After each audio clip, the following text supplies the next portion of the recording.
Jadi kita menyayangkan kampus yang harusnya sebagai tempat mencetak generasi muda yang berprestasi dan berilmu, tetapi malah mencetak uang palsu.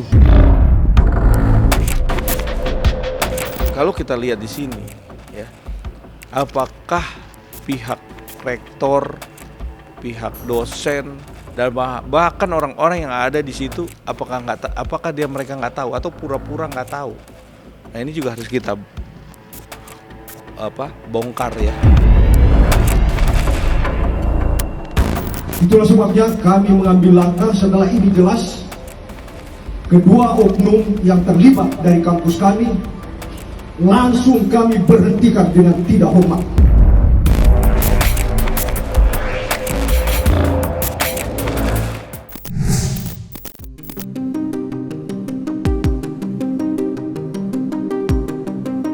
Belum lama ini, jagat media sosial tanah air telah berhasil dikejutkan dengan terkuaknya praktek produksi uang palsu yang dilakukan di lingkungan kampus Universitas Islam Negeri Alauddin, Kota Makassar, Sulawesi Selatan.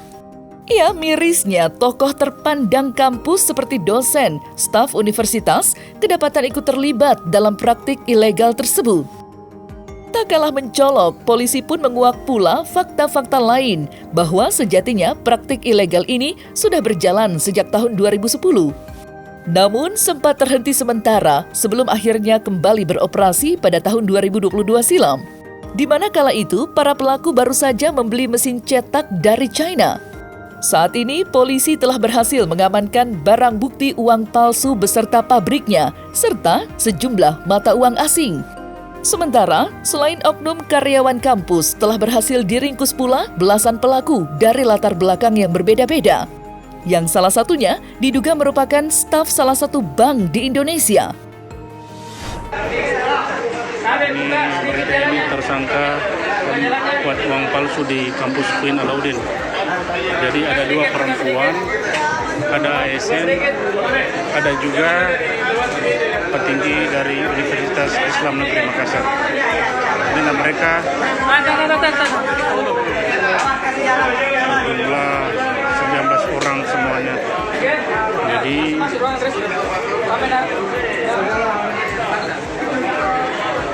inilah muka-muka mereka ini yang mencetak uang di kampus Universitas Islam Negeri Makassar.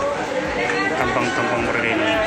Pada prinsipnya kami sangat menyayangkan ya adanya tindakan dari oknum daripada dosen yang kami lihat di sini adalah sebagai kepala perpustakaan UIN Alauddin Makassar ya. Jadi kita menyayangkan kampus yang harusnya sebagai tempat mencetak generasi muda yang berprestasi dan berilmu, tetapi malah mencetak uang palsu. Kami sangat menyayangkan ini, ya. Kami sangat menyayangkan tindakan daripada oknum dosen ataupun kepala perpustakaan UIN Alauddin Makassar. Ini melakukan tindakan yang menurut kami adalah melanggar hukum. Saya hadir di sini selaku rektor UIN Alauddin. Itu bukti nyata dukungan kami terhadap polisi untuk mengungkap kasus ini sampai ke akar-akarnya. Selaku pimpinan tertinggi di UIN Alauddin, selaku rektor, saya marah, saya malu, saya tertampar. Setengah mati kami membangun kampus, membangun reputasi bersama pimpinan. Ini hadir semua, Warik 1, Warik 2, Warik 3, Kepala Biro. Dengan sekejap dihancurkan. Itulah sebabnya kami mengambil langkah setelah ini jelas kedua oknum yang terlibat dari kampus kami langsung kami berhentikan dengan tidak hormat. Terima kasih. Kalau kita lihat di sini, ya, apakah pihak rektor, pihak dosen, dan bahkan orang-orang yang ada di situ, apakah mereka nggak tahu atau pura-pura nggak tahu? Nah, ini juga harus kita bongkar, ya. Kami mengapresiasi dari Polres Goa termasuk Kapolda Sulsel ya dalam hal ini melakukan tindakan represif untuk pelaku daripada yang mencetak maupun mengedarkan uang tersebut. Dengan jumlah yang sudah saat ini ditetapkan itu 17 orang dari berbagai profesi. Kami sangat menyayangkan ini. Kita patut duga juga bahwa pihak kampus ini mengetahui dan juga dia membiarkan. Nah, efek pembiaran ini juga ada hukumannya. Membiarkan seorang melakukan tindak pidana di lingkungan belajar mengajar. Tentunya kan di sini sangat amat menjadi contoh ya buat kampus-kampus yang lain untuk melakukan tindak pidana, bukan hanya pencucian uang aja, bisa aja narkoba, bisa aja melakukan tindak pidana lain, apapun bisa dilakukan. Tapi bagaimana caranya mengkontrol di dalam satu kampus bahwa mahasiswanya melakukan tindak pidana atau tidak? Kan di situ bisa lihat, apalagi di dalam laboratorium misalnya, itu kan ada CCTV. Bagaimana dia melakukan tindak pidana itu? Apakah dia ada kegiatan-kegiatan yang dirasa tidak lazim? Nah, itu juga harus mengkontrol. Bagaimana cara mengontrolnya? Ini kan juga harus menjadi catatan penting. Nah, di sini amat kita sangat miris ya bahwa pembuatan uang palsu ada di dalam kampus. Ini juga sangat amat ya, selain merugikan keuangan negara, juga ini merugikan bahwa image kampus ini menjadi kurang baik ya, seperti itu. Sungguh miris memang apa yang kini telah terjadi. Lingkungan perguruan tinggi yang seharusnya merupakan tempat untuk mencetak generasi penerus sekaligus harapan bangsa di masa depan justru menjadi tempat terjadinya praktek ilegal produksi uang palsu. Terlebih lagi, sederet pihak dari posisi ternama, salah satunya Ketua Perpustakaan UIN Alauddin, yakni Andi Ibrahim, digadang-gadang memiliki peran besar dari praktik ilegal tersebut. Terlebih lagi, ia sempat pula menyuarakan mimpi untuk maju pada pemilihan kepala daerah. Dan bukan hanya ia saja, keterlibatan tokoh lain pun tak kalah menyesakan dada. Mengingat di antaranya ada pula ASN Pemprov Sulawesi Barat hingga seorang pegawai bank. Lantas, seperti apa hukuman yang pantas diberikan kepada mereka?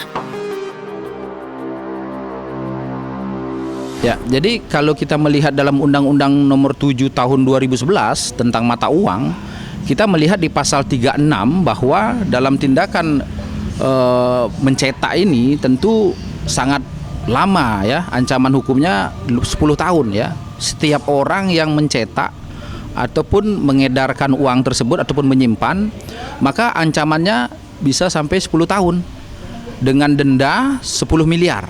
Ini untuk yang mencetak dan menyimpan maupun yang mengedarkan. Untuk yang mengedarkan di ayat 3-nya di pasal 36 itu dengan ancaman 15 tahun. Ya. Sampai enggak 10 tambah 15. Iya, artinya dengan mencetak itu tadi 10 tahun dengan denda 10 miliar, untuk yang mengedarkan itu 15 tahun. Kalau ngelihat ancaman hukumannya di pasal 244 yang membuat, menggunakan dan juga menggunakan uang palsu, ini ancaman hukumannya sampai 15 tahun penjara. Dan bagaimana penerapan ini masing-masing orang, dan bagaimana juga kampus bertanggung jawab tentang hal ini. Nah, ini juga harus penting. Jadi jangan menjadi satu contoh ya, role model buat kampus-kampus yang lain. Jangan sampai nih hal ini terulang lagi kan gitu. Saya kira demikian sebagai bentuk sebagai tanggung jawab moral sehingga ke depan tidak terjadi lagi. Karena kalau tidak dilakukan tindakan tegas terukur oleh penegak hukum dalam ini termasuk Kopertis ataupun pimpinan dalam rektor ini harus juga dilakukan tindakan hukum. Karena kalau hanya dengan memberikan seperti ini saya kira tidak berdampak luas terhadap dunia pendidikan kita. Yang pasti kementerian dalam hari ini Menristek harus memberikan tindakan tegas karena ini mencoreng nama baik UIN Alauddin yang kami anggap sebagai percontohan dalam hal universitas negeri ya. Yang harus kita dalami adalah motifnya. Dia melakukan itu apa? Apakah dia cuman mau sebagai bentuk uang ini buat apa? Dipergunakan sampai nilai 8 miliar. Nah, bagaimana dia membuat uang ini dan perannya pada masing-masing orang yang melakukan. Apakah juga pihak kampus ini mengetahui dan ikut juga serta di dalam proses ini? Kita kan juga harus dalamin. Nah, polisi juga harus ngembangin itu dan bagaimana motifnya dan apa sih motif dari pembuatan uang palsu ini. Tentu ini juga kita harus pahamin, jangan ada hal-hal yang kita nggak tahu di sini. Jangan buat apa ini uang ini, ya kan? Hampir tersebar 8 miliar. Ini kan uang nggak sedikit kan. Nanti ada pemerintah yang akan hadir di sana untuk melakukan tindakan yang sebagaimana mestinya dan tidak merugikan mahasiswa ya, mahasiswi yang sudah baik yang memulai maupun pertengahan maupun yang sedang tahap akhir. Kami ini menyoroti bahwa tindakan daripada pemerintah saya yakin hadir untuk memberikan perlindungan terhadap mahasiswa yang sudah berkuliah sekian tahun untuk mendapatkan jaminan supaya tetap bisa melanjutkan pendidikan mungkin dengan cara relokasi ataupun pemindahan ke kampus lainnya yang setara. Saya kira demikian untuk tindakan. Saya yakin pemerintah tidak akan lepas tangan untuk terkait ini. Kami berharap juga para pimpinan DPR maupun kementerian ataupun presiden sekalipun untuk bisa membantu proses ini dan jangan sampai merugikan mahasiswa yang sudah berkuliah sekian tahun. Terlepas dari pandangan pakar hukum terkait hukuman apa yang sepantasnya diberikan kepada para pelaku, tak dapat dipungkiri pula jika kasus ini sukses menghasilkan kekhawatiran massal yang menjamur di masyarakat. Ya, bagaimana tidak? Masyarakat kini harus dibuat bertanya-tanya, apakah uang yang ada di kantong mereka kini berpotensi berasal dari praktik ilegal percetakan uang palsu? Apalagi terhitung sudah banyak pengguna media sosial yang baru sadar dirinya telah menjadi korban praktik ilegal tersebut. Untungnya, di balik itu semua, kini ramai pula konten yang memberikan edukasi tentang bagaimana cara membedakan uang asli cetakan Bank Indonesia dari uang kertas hasil praktik ilegal. Segi ukuran, jadi uang palsu ini ukurannya lebih kecil, dan dari segi teksturnya, kalau untuk uang palsu ini teksturnya lebih lembut dan untuk yang asli itu teksturnya lebih kasar dan lebih tipis. Kalau ini lebih halus dan ini lebih tebal juga. Perbedaan yang kedua tanpa saya jelaskan, kalian sudah pasti tahu mana yang asli dan mana yang tidak. Nah, kalau yang asli dia ada menerawang seperti ini, kalau yang palsu seperti ini. Perbedaan yang ketiga, kalau uang asli ini lebih mengkilat dan ini tidak. Kalian bisa lihat sendiri perbedaannya. Dari segi warna yang palsu sedikit lebih terang dibandingkan warna yang asli. Dan ada juga perbedaan yang perlu kalian perhatikan. Jadi Besti Nuri Amore, kalau kita salah satu orang yang menemukan uang palsu seperti ini, langsung robeki saja kodong. Jangan tosi kita belanjakan, jangan sampai mati di nak kena cilaka. Pergi ki nanti belanjakan, nak kira ki orang nanti kita yang pengedarnya. Maga nih, makanya kalau dapat ki langsung robe maki saja. Makanya perhatikan ki baik-baik Besti Nuri Amore ya. Dimohon untuk lebih hati-hati.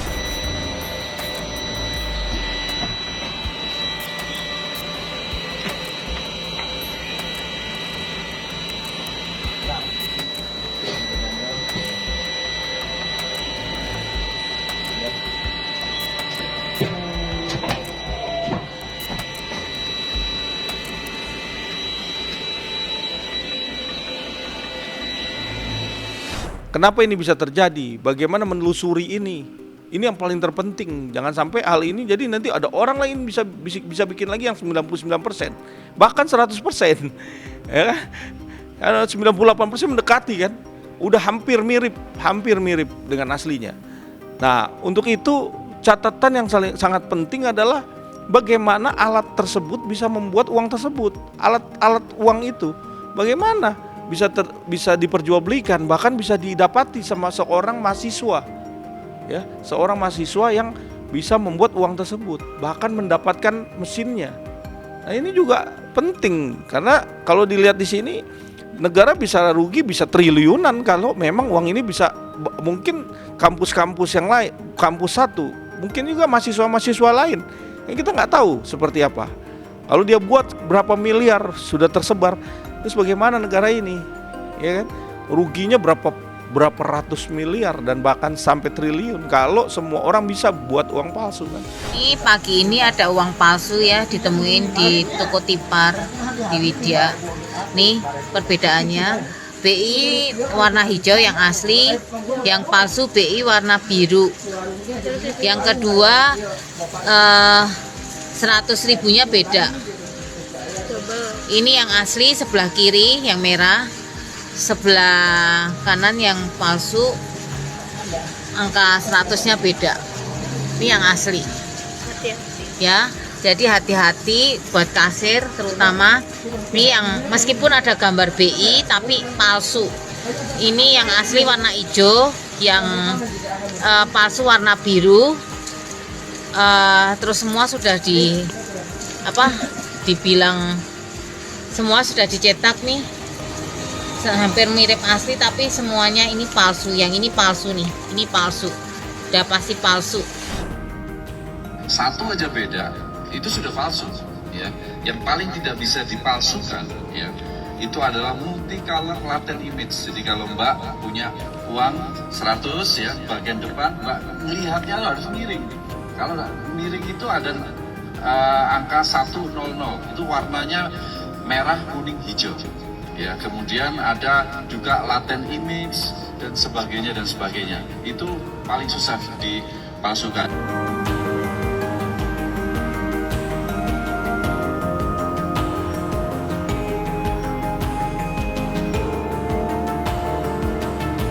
Nah, selesai sudah Cumi Lovers. Saksikan terus Cumi Camp In Depth, kabar lengkap, mendalam, dan akurat dari narasumber terpercaya. Dan jangan lupa untuk like, subscribe, dan juga share channel YouTube Cumi Cumi.